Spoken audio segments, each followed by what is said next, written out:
New York City. Okay, so New York City has always been an expensive place to live, but these numbers are fucking staggering. 1 in 4 residents in poverty.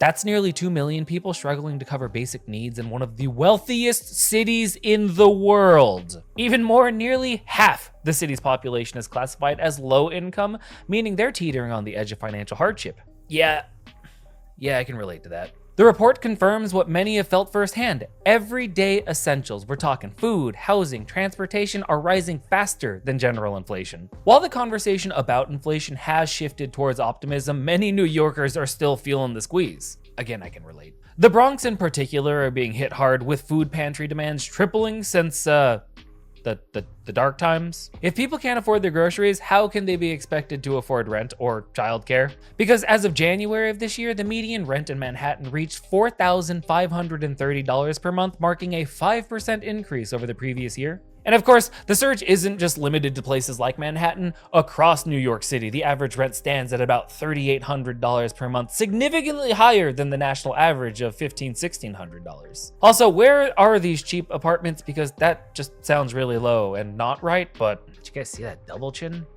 Ugh. Such exorbitant housing costs consume a substantial portion of residents' income, leaving little room for other necessities. The financial strain is further exacerbated by income disparity. The median salary in New York City is approximately $74,000 per year, with 80% of those salaries ranging between $34,000 and $170,000. While these figures might seem adequate, they often fall short when you consider the city's high cost of living. Damn millennials in your Starbucks. To put it in perspective, let's consider a household earning the median income of about $74,000 annually, or roughly $6,000-ish per month before taxes.